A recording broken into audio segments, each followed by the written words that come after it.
Hi everyone, welcome back to another art lesson. I'm really excited for today because we're going to be doing one of my favourite things to do, which is character design. But first of all, let's look at some of the Giacometti inspired sculptures from last week. So what we were looking to see from last week was sculptures that were holding a pose in the style of Giacometti, so that kind of elongated figure. And this has definitely been the most fun I've had looking at everyone's homework. Some of them are ridiculous, really creative, the kind of poses that you're doing, but also really, really funny. This guy just casually sunbathing and then also doing some weights. I like how I've got to see obviously the same figure obviously go through a few different poses, go on a little adventure. This one is quite dark. It kind of has this kind of skull face, but I think that suits how sad it is. It's a really nice photo. So this person has just done a side profile of the face, but I think it's really effective. Obviously, it's been really difficult for you guys to get exact features because of the tinfoil, but it really looks like the style of Giacometti. Really well done. This one is particularly effective. I think it really shows the weight of the figure as they're kind of leaning forward. You've done a really good job of posing them.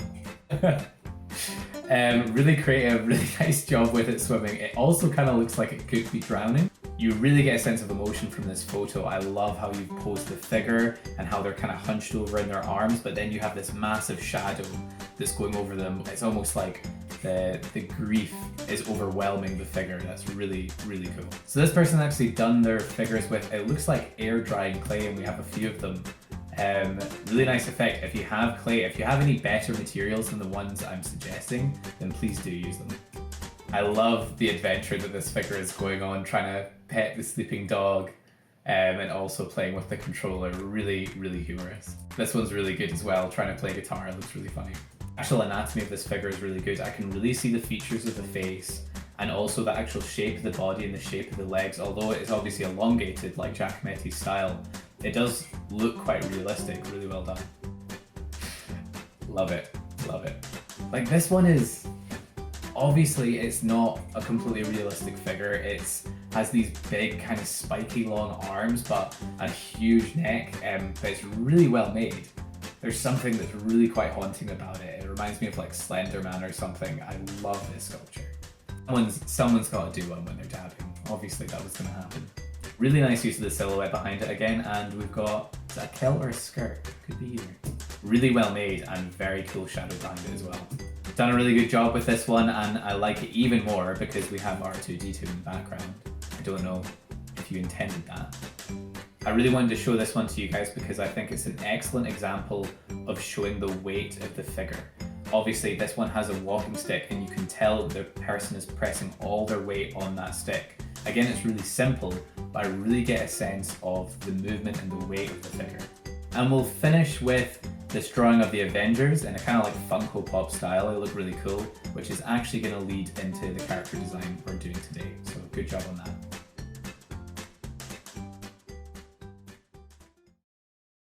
Now, character design is something that you've all probably done before. You might have watched a movie or a show and really liked how the characters looked and decided to design your own. And it may seem quite simple, but designing a character can actually be quite a complicated process. So today we are learning to develop our character drawing skills and also to respond to a character design brief. You will be successful if you can lightly sketch out the frame of your character, then add in details that are related to the brief you're given. Make sure to keep the design simple and clear. Make sure your character has a distinctive silhouette. Now, if you're not sure what that means, we'll go into a little bit more about that later. And make a character design that evokes a personality. When I look at these character designs, I should be able to get a sense of what this character is like. Now, one of my favorite stories about character design is of course about Star Wars.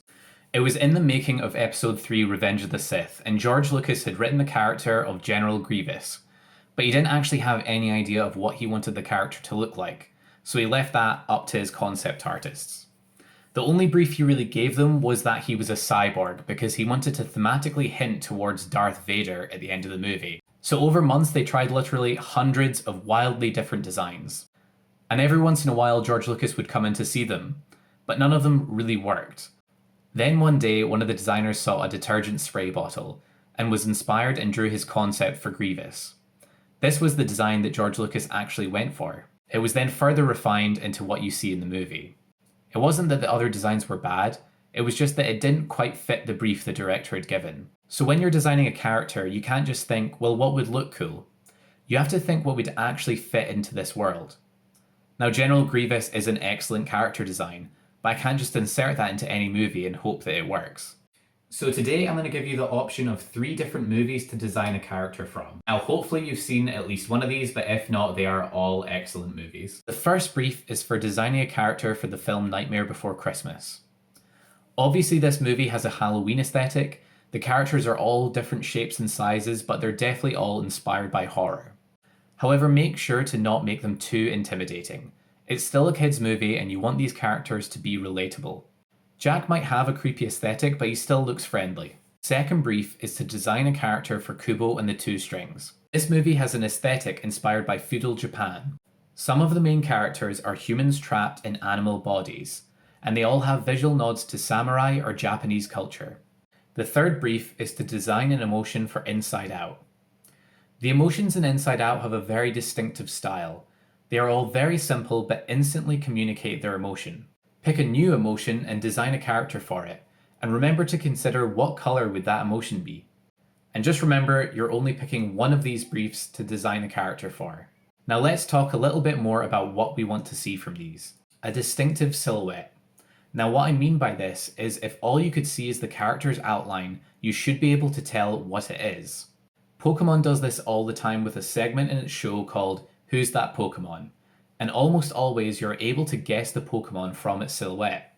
If every character was just a basic human shape, we'd have no idea who they were.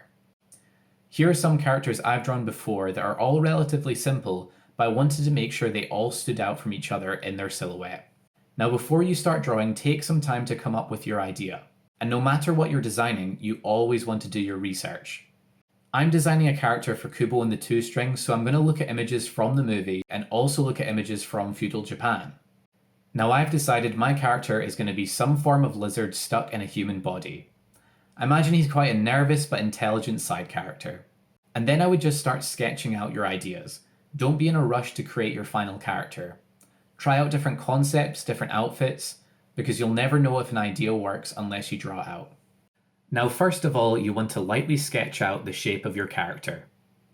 The reason we lightly sketch is because you can adjust as you go without having to rub it out. And try to get a sense of the shape of your character as you sketch it out. And then once you're more certain with your design, you can lean a little heavier with the pencil and put in a clearer line. My character is a mix between a gecko or a chameleon, and I've given him a Japanese-inspired Amigasa straw hat. I've also given him clothing similar to a gi and prayer beads, inspired by the Japanese Street Fighter character Akuma. Then I'm going to add colour with a technique called a pen and ink wash. This is where you use a coloured pen and then spread the ink out with a little water. But you can use whatever you like, pencils, pens, paints, whatever you think will look best. And with your colour scheme, try and keep it as simple as you can. If you add too much colour, it could end up looking a little distracting and messy.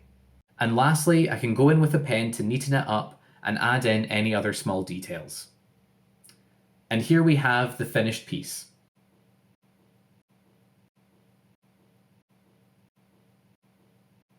And before you start drawing, here is what Stan Lee, the creator of so many famous Marvel characters, has to say about creating a character.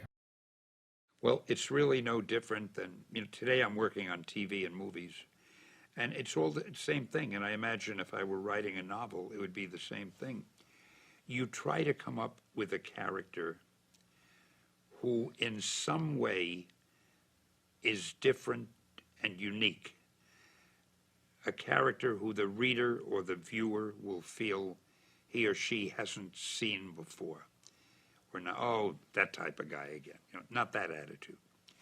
So that's the toughest part. What is there about this new character that is distinctive? Okay. Once you've got that, then you say to yourself, what quality can I give this character that will make the reader or the viewer, whether we're talking about books or television, or what quality can I give that character that'll make somebody care about him and want to follow the adventures? I mean, you could say, I'm hoping you guys have a lot of fun with this task. I am really excited to see what everyone comes up with. And just remember, keep it simple, make sure it's unique, and most importantly, make sure it fits in the world. And as always, just make sure to submit that on Show My Homework. Thanks, and I'll see you next week.